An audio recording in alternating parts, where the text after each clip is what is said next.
A gente está tão imediatista que se algo não der resultado em uma semana, eu já desisto dele. Eu já ouvi isso de vários tipos de clientes, em vários tipos de contextos, das formas mais variadas, obviamente, que é, se eu mandar currículo toda semana, se eu fizer prospecção ativa toda semana e não conseguir nada, é porque não está certo. Não é bem assim. Você tem que avaliar a tua oferta, você tem que avaliar o teu produto, você tem que avaliar o teu contexto, o teu momento, você tem que avaliar um monte de coisas no meio do caminho. E aí o Dan Coe, ele traz uma frase, uma ideia mais ou menos, na verdade, que é o seguinte: se você começa a fazer algo de maneira deliberada, ou seja, intencional, durante um ano, você faz, sei lá, 3 vezes na semana, tipo atividade física, daqui a um ano você vai poder avaliar esse resultado efetivamente. Eu concordo muito com essa ideia, a psicologia também traz essa concordância, porque se você faz algo simplesmente por fazer, sem avaliar as métricas, sem ter um planejamento prévio, sem ter uma objetividade com aquilo, não adianta você estar fazendo. Ok, você está ganhando um processo mecânico de um hábito que pode até ser útil, mas você precisa avaliar se ele está de acordo com o que você quer. Ele tem que estar de acordo com os seus valores, estilo de vida e tal.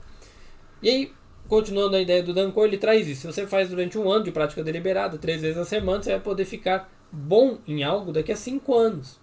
E daqui a 10 anos você vai masterizar. Tirando os exageros de tempo, né, 5 anos, 10 anos, o que a gente vai focar aqui? Se você pega, por exemplo, uma meditação e fala assim, eu vou meditar 3 vezes na semana, 15 minutos por dia. Você pega o seu expediente, terminou ele, chegou em casa ou antes de dormir, 15 minutinhos, para, só respirar. Aquela meditação bem básica de concentrar na sua respiração, às vezes até ouvir uma meditação guiada, tirar aquele tempinho para você, 3 vezes na semana, você já vai notar algumas mudanças, talvez ali nos primeiros 3, 5 meses. Antes disso é meio difícil. Você nota algumas questões, ok? Mas é mais complicado perceber. Daqui a um ano você vai notar outro ritmo seu. Então você já vai ter passado por muitos processos de neuroplasticidade.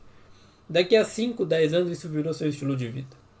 E as pessoas ignoram esses pontos que a gente está trazendo aqui, que é eu preciso ter consistência, ou seja, manter sempre a mesma intensidade e evoluir ela gradativamente.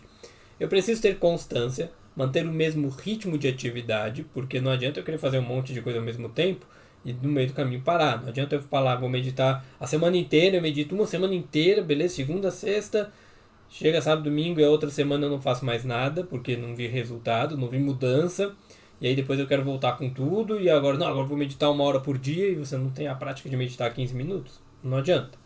As pessoas vão se perdendo neste processo. Isso não só com desenvolvimento pessoal, isso com tudo.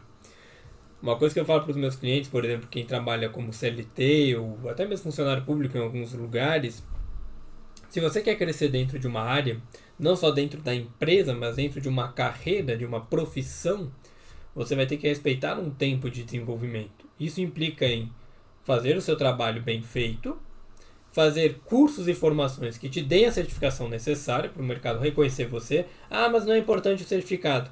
Eu até concordaria com você, mas a gente seria duas pessoas concordando com uma coisa meio burrice, né? Meio estúpida, porque o certificado ele é importante, ele é uma validação para o mercado. E isso é importante a gente ter.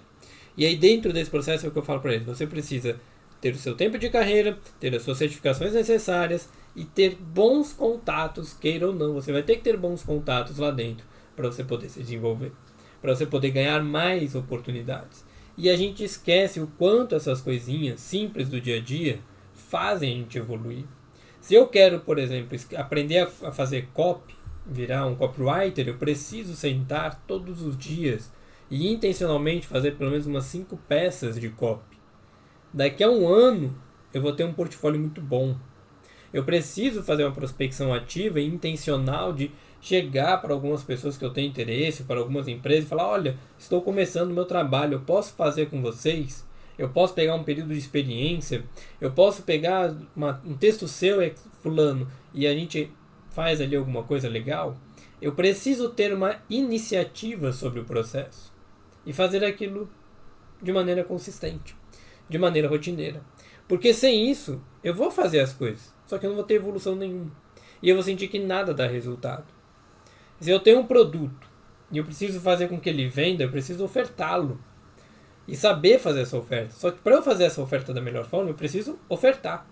E eu só vou saber se minha oferta está boa ou não quando eu começar a ofertar com mais intensidade, com mais frequência, para mais pessoas e entender o que elas me trazem de feedback. É uma coisa que eu falei uma vez para um cliente, e eventualmente quando a gente toca nesse assunto eu também falo, que é o seguinte: quando eu comecei a minha carreira como psicólogo, eu simplesmente pegava ali, atendia dentro dos horários que me eram disponibilizados, e toda vez que minha chefe perguntava se eu queria pegar mais horário, eu falava que queria. Ao ponto que eu pegava a maior parte dos horários da clínica que eu estava, para quê? Para ganhar experiência. Experiência de atendimento, de formulação de caso, de planejamento de terapia, de técnica, de ferramenta. E é o que eu brinco. Se eu tinha uma ferramenta nova, eu aplicava ela em quase todos os casos, né, dependendo ali da forma mais adaptada, com várias pessoas. Então tinha semana que eu aplicava com 50 pessoas diferentes. Porque quando você atende em clínica de convênio é assim. Hoje é um pouco diferente o mercado. Você tem um virtual que é bem mais simples, é mais tranquilo. Não tem a loucura de você atender 5, 6 pessoas ao longo do dia, de um período do dia, né? Então é diferente. Mas entende que você precisa estar praticando deliberadamente, ou seja, intencionalmente, uma coisa para você poder se desenvolver nela. Sem essa prática, sem essa mentalidade de longo prazo, de poder avaliar suas métricas, seus objetivos, o que você está ganhando, o que você está deixando de ganhar e coisas do tipo, não tem como você falar se você é bom naquilo ou não, se aquilo está dando o resultado desejado ou não. Não é porque você fez 1, 2 semanas seguidas que agora eu posso avaliar. Não, não pode. Você só vai conseguir avaliar isso daqui a 2, 3 meses. Com práticas intensivas, deliberadas, consistentes, constantes. Fora isso, não tem o que avaliar. Entenda que todo comportamento que você quer inserir na sua vida, ele precisa de prática deliberada, intencionalidade, ele precisa de objetividade, alinhamento de valores com aquilo que você está construindo e paciência. As pessoas não têm paciência. Esse é um vídeo que já está em 7 minutos, um monte de gente já pulou ele. Você que está aqui, que já é um pouco mais do meu estilo de público, vamos dizer assim, eu sei que você vai continuar aprendendo mais. A pessoa que pula, que não consegue ficar 1 minuto, 2, 3 no vídeo, ela não vai dar conta de evoluir como deveria. Ela não vai dar conta de aperfeiçoar. É uma coisa que, só pra gente fechar, eu estava lendo uma crítica que o pessoal fez com relação ao GPT. Qualquer IA que faça resumo de livro, ela vai te dar os conceitos chaves do livro. E ok, se você quer aprender o conceito, é fácil. Se você quer aprender a ferramenta mais pontual, talvez você ainda consiga fazer com a IA. Mas você vai perder a mentalidade, o modelo mental, framework, como o pessoal chama, o modelo mental que aquele autor teve. Você não consegue captar isso com IA, porque a IA ela vai te dar os pontos principais. Ah, mas eu posso pedir para a IA fazer outros exemplos. Pode, vai dar certo. Mas não vai ser a mesma coisa que o autor quis te ensinar. Não vai ser da mesma maneira. É que nem você pegar e assistir Star Wars e falar assim, vou começar a assistir do episódio 1. E eu vou na ordem cronológica, eu passo até pelas animações da série de Guerras Clônicas, passo pelos filmes isolados, né, os solos ali e tal. Não vai ser a mesma experiência, não é feito para fazer dessa forma. Isso acontece com jogos e seriados e filmes e qualquer outra coisa. A gente deve consumir as coisas dentro de uma ordem para que a gente tenha um tipo de experiência que seja mais validada dentro do que o autor quis pra gente. Ah, mas isso eu não posso ter uma opinião diferente, eu não posso ter a minha experiência. Pode. Mas quando você muda toda a ordem de alguma coisa, quando você desconfigura ela, o resultado pode ser totalmente diferente do que você quer. Totalmente do esperado. Porque o esperado ele teve um planejamento, ele teve um sequenciamento. Você pode, por exemplo, meditar todo dia, durante uma semana e não meditar mais. Depois voltar uma semana e meditar. Você pode. Você vai ter um resultado com isso, mas talvez não seja o resultado ideal. Agora, se você mantém a consistência e a constância, ou seja, 3 vezes na semana, 15 minutinhos, no primeiro mês você faz isso, no segundo mês você aumenta mais 5 minutos, agora você está 20, no terceiro mês você aumenta um pouquinho mais, você está 25, no quarto mês você já está meia hora. E não é meia hora sem fazer nada, é parar, refletir sobre aquilo, escrever sobre, olha só, você já colocou outra atividade no meio. Porque meditar não é não pensar em nada, né? Meditar é refletir sobre, pensar sobre. E a partir do momento que você vai desenvolvendo isso e acrescentando pequenas coisas nessa ordem, você se desenvolve muito mais. E esse é o problema que a gente tem. A gente quer tudo tão rápido que a gente pula etapas que não eram para ser puladas. A gente pula processos que vão ser validados ou vão ser importantes lá na frente. E agora você já não tem. Um último exemplo bem simples. Na época que eu jogava Pokémon lá no Game Boy Color, Game Boy Advance, primeira, segunda, terceira geração, existia uma situação nos campeonatos que era o seguinte: quando você vai para o jogo de RPG, no Pokémon antigamente, hoje eu não sei como é que é, você tinha pontos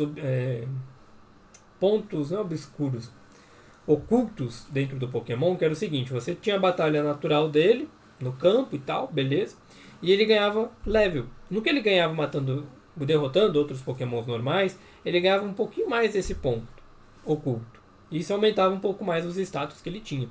E tinha toda uma formulação, principalmente na segunda geração, de que tipo de Pokémon ele pode matar, se era de noite, se era de dia e tal, sei que e tal. Toda uma esquematização, todo um processo. Para quem vai para campeonato, isso é fundamental. E existia um item chamado Harry Candy, doce raro. Ele te dava mais um level, de graça. E você podia fazer alguns bugs ali no jogo para conseguir infinitos desse item. Falava assim, vou conseguir o Pokémon no level mais alto e pronto, rápido. Ok, para você evoluir o Pokémon, para você passar de uma parte, é simples, é mais prático. Mas para você ir para o campeonato, o Pokémon que tinha as batalhas naturais, planejadas e organizadas, ele era muito mais forte do que o Pokémon que não tinha nenhuma batalha, que era totalmente feito por esse item específico, e até mesmo mais forte do que aqueles Pokémons que tinham batalhas aleatórias, não planejadas. Você entende que existe uma ordem para o processo ter uma evolução melhor? Pra gente é a mesma coisa. Pro comportamento humano é a mesma coisa. Claro, não tem a mesma complexidade. Às vezes é mais simples do que parece. Mas ainda é o mesmo processo. Você tem práticas intencionais, direcionadas, que precisam ser validadas ao longo do tempo. Não é em uma semana ou duas.